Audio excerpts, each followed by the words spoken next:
So I had a bit of a rubbish week this week. First of all, my Instagram account is hacked and I haven't got access to that anymore.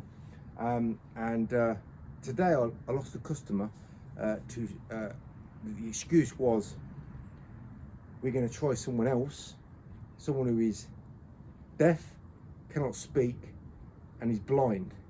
So I've been replaced. One job, someone's took my job and he's blind. That's, for me, it's the worst excuse someone's ever given me to get rid of me. Yeah, it's not been a great week for me.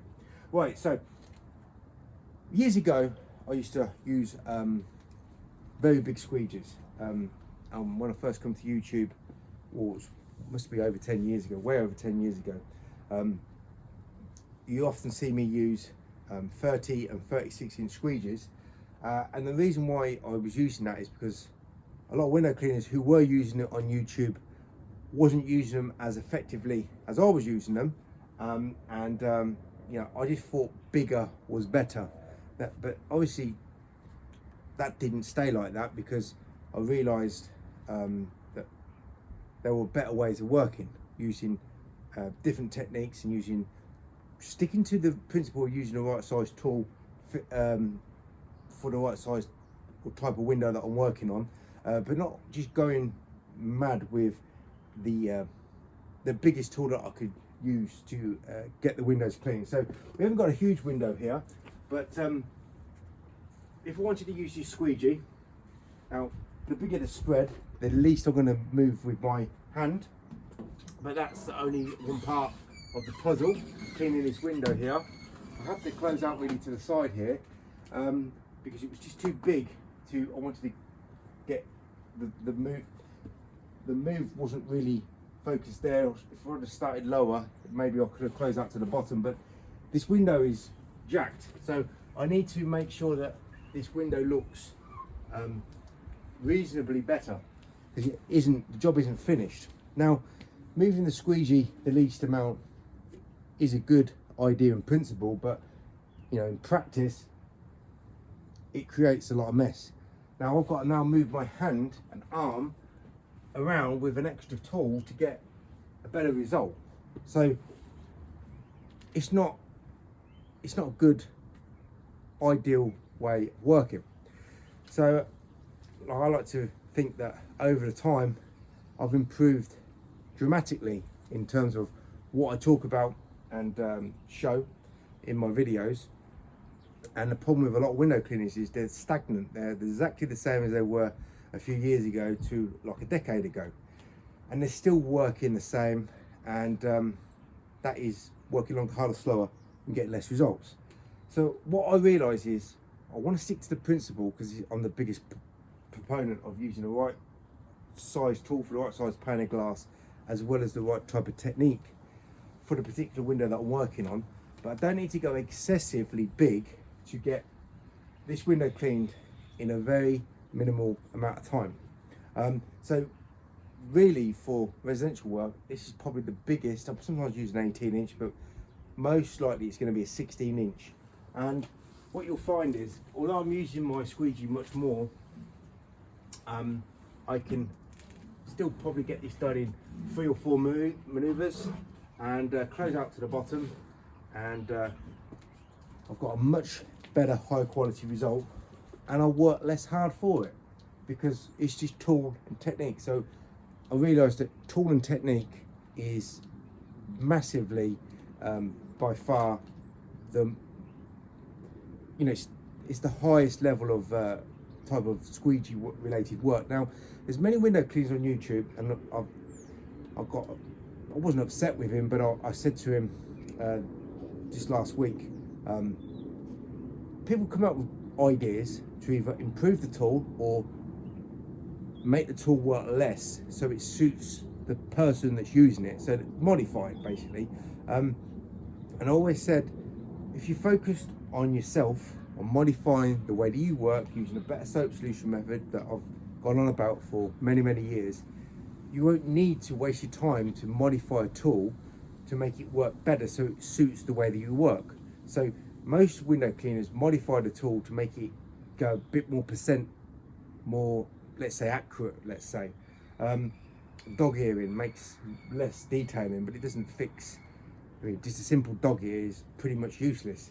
You need the angles, and not only do you need the angles as well, you need to get your squeegee skills to the next level.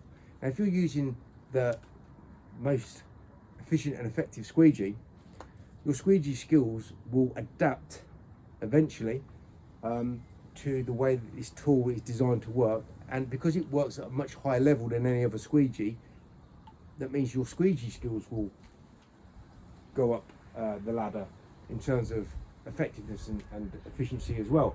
So a few people have said that have had a problem with the 6-inch.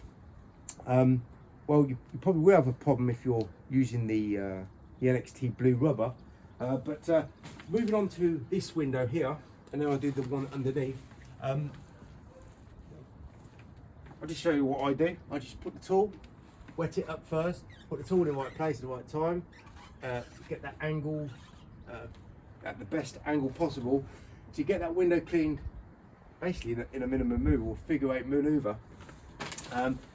Tool and technique, again, it's just a tool and a technique, and then wipe down the excess here. Now, moving over to this window here, if this is an easy window to work on, more than likely I'm going to want to use a very good time-saving technique to work with and get the window cleaned in the least amount of time. But that is quite technical, and you know, the positioning with that squeegee to get 0 problems with any lines or mistakes is, you know, it's tricky. You've got to be working on a high level for a long time. What I suggest anybody who's just started out on these tools or thinking about using these tools, make sure the squeegee rubber's wet, but just put the squeegee at the top and then just come round and come down, and don't worry about trying to be really skilled. Just focus on the tool, you working with the tool, because the more you focus with you and the tool, just working simple, 100%, me just working simple with that window there, I can clean that window. Well, no one on YouTube is going to clean that window unless you're using this sort of tool and that technique and that soap solution. No one on YouTube is going to clean that window in a quicker, more effective time with any other tool. And all I did was do start at the top and come down. Nothing fancy, nothing sophisticated. There's some noises back there. Yeah, it's before you can run, you want to learn how to walk, and before you can walk, you want to learn how to crawl. And once you can do that, you can hopefully become a much more efficient and effective window cleaner. Last but not least, what I should have said in this video is, when I'm cleaning a window, pretty much near enough all the time, and this is some sort of debris or hair on my squeegee, you'll only see me put my tool in one position once, and I don't really need to go in there again. The most important reason why it's not going to have to go over several times, which you see many window cleaners do, go over the same positions many times, because they're getting lots of lines and their soap solution so weak and thin and sloppy solutions will result in a sloppy technique, and you want to get rid of those fine lines as much as possible. So really, over 95% of the time, I'm putting the tool in the right place at the right time. Once everything added together with all the right types of techniques and the right types of size tools, obviously working only with liquidators, all this combined makes for a very efficient and effective and productive window cleaner.